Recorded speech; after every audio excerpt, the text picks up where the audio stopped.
C'est le 9 avril 2003. Le monde assiste à un événement historique en direct télévisé au centre de Bagdad. Une statue de bronze haute de 6 mètres est arrachée de son piédestal et traînée dans la poussière. Symboliquement, le régime de Saddam Hussein est fini, mais alors que la statue tombait, l'homme en chair et en os s'était déjà évanoui. Dans les semaines suivantes, les Américains conquirent les palais présidentiels, trouvèrent des centaines de lingots d'or, des fusils automatiques entièrement en or et des chambres très luxueuses. Mais ils ne le trouvèrent pas lui, Saddam Hussein, le dictateur qui avait tenu l'Irak d'une main de fer pendant 24 ans, était devenu un fantôme.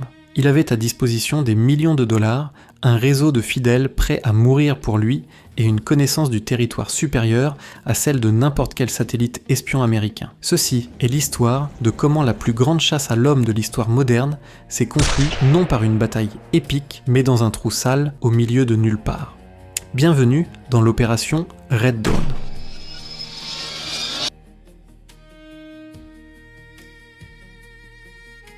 Tout de suite après l'invasion, le Pentagone se trouve face à un cauchemar logistique. Les leaders du régime Baas sont tous en fuite. Pour simplifier la traque, le renseignement militaire crée le célèbre jeu de cartes. 55 cartes pour 55 objectifs. Saddam est l'as de pique. Ses fils, Uday et Qusay, sont l'as de cœur et l'as de trèfle.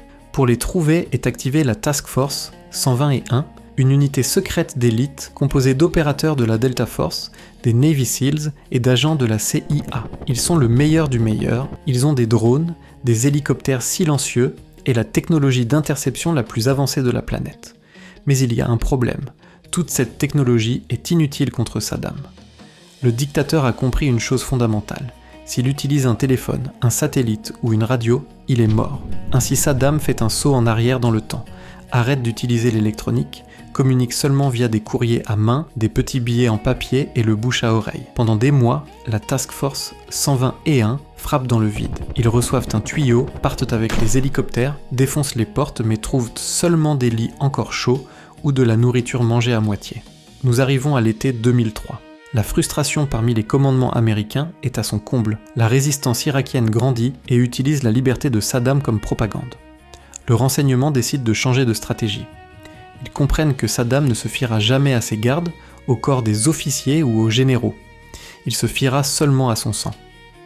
En juillet, il y a un tournant sanglant. Grâce à un tuyau décisif, le renseignement américain resserre le cercle autour d'une villa dans le quartier aisé d'Alpha, à Mossoul. L'objectif n'est pas n'importe lequel. Dedans, il y a Uday et Qusay, les redoutés as du jeu de cartes des recherchés, les fils du dictateur. Les militaires encerclent le bâtiment. Ce qui devait être une arrestation se transforme instantanément en une zone de guerre. Les frères Hussein, barricadés au 2e étage avec un arsenal de fusils automatiques, répondent au mégaphone par le feu. Ils n'ont pas l'intention de sortir vivants. L'affrontement dure presque 4 heures. Les soldats américains tentent 3 irruptions, mais sont repoussés par une pluie de projectiles. La situation est dans une impasse. Le commandement décide de ne pas risquer plus. Ils ordonnent le feu lourd, 10 missiles anti-chars TOW sont tirés en séquence contre la villa, l'éventrant complètement. Quand la poussière retombe et que les forces spéciales entrent parmi les décombres, ils sont morts. La dynastie de Saddam est finie dans le sang. La véritable clé de voûte arrive quand le renseignement identifie un nom qui continue à se répéter dans les interrogatoires des prisonniers de bas niveau. La famille Al-Mouslit, en particulier un homme, Mohamed Ibrahim Al-Mouslit, est décrit comme le chef de la sécurité personnelle de Saddam, son bras droit, le seul qui sait où dort le grand chef. La chasse se déplace sur lui. S'ils prennent Ibrahim, ils prennent Saddam. Pendant des mois, ils passent le pays au peigne fin. Et finalement, le piège se referme. Mohamed Ibrahim est capturé. L'interrogatoire est brutal et rapide. Au début, il nie tout, mais après des heures de pression psychologique et la promesse de protection pour sa famille, il craque. Il révèle l'impensable. Saddam n'est pas en Syrie, il n'est pas dans un bunker de luxe. Il est à Ad-Daur, une petite zone agricole près du fleuve Tigre, dans une ferme. Après des mois de recherche, la position de l'homme le plus recherché au monde a été finalement localisée. L'opération Red Dawn se déclenche. Environ 600 soldats de la 4e division d'infanterie et les opérateurs spéciaux de la Task Force 121 encerclent la zone. L'objectif sont 2 fermes isolées codifiées comme Wolverine 1 et Wolverine 2. À 20h, à la faveur des ténèbres, les forces spéciales font irruption, fouille les bâtiments principaux. Rien. Il contrôle les cabanes à outils, les étables. Rien. Il trouve des armes, mais aucun dictateur. Cela ressemble à l'énième coup d'épée dans l'eau. Le commandant sur le terrain est presque sur le point d'appeler le retour, mais ensuite, près d'une cabane de boue dans la poussière, quelque chose ne colle pas. Un soldat remarque une corde qui va sous une planche de bois. Cela semble positionné de manière trop artificielle. Il la soulève et sous ses pieds s'ouvre un trou noir. C'est un spider hole, un tunnel vertical étroit, profond d'environ 2 mètres, avec un tuyau en plastique qui sort pour faire entrer l'air et un ventilateur. Les soldats de la Delta Force hurlent en arabe et en anglais de sortir, ils pointent les armes dans le noir, prêts à lancer une grenade à fragmentation. Mais du noir émergeant 2 mains sales, levées en signe de reddition. L'homme qui est tiré hors du trou est méconnaissable. Il a la barbe longue et inculte, les cheveux ébouriffés, il porte des vêtements usés. Il ressemble à un sans-abri, pas l'homme qui possédait des palais d'or.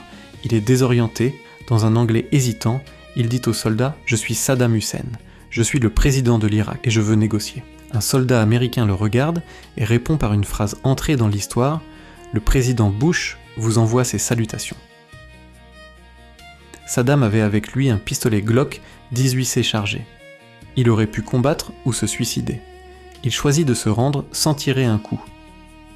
Dans la cabane sont trouvés aussi 750 000 $ en liquide dans une mallette. Peu d'heures après, la nouvelle fait le tour du monde. À Bagdad, l'administrateur civil Paul Bremer monte sur la scène d'une conférence de presse très fréquentée et prononce 4 mots. « Ladies and gentlemen, we got him ». Ladies and gentlemen, we got him. Sont diffusées les vidéos de l'inspection médicale. Nous voyons un médecin militaire qui contrôle les dents et les cheveux de Saddam comme s'il était un cheval. Cette image d'humiliation est étudiée pour détruire le mythe de son invincibilité aux yeux des Irakiens. Saddam Hussein est jugé par un tribunal irakien pour crimes contre l'humanité et condamné à mort. Il sera pendu le 30 décembre 2006. La capture de Saddam Hussein fut une victoire tactique incroyable, un chef-d'œuvre de renseignement et de forces spéciales. Mais cela n'arrêta pas la guerre. La violence en Irak continua pendant des années. Toutefois, ce 13 décembre 2003 reste un des moments les plus iconiques du XXIe siècle. La démonstration que, peu importe à quel point tu sois monté haut, ou à quel point tu aies creusé profond ta cachette, à la fin, le passé vient toujours présenter l'addition.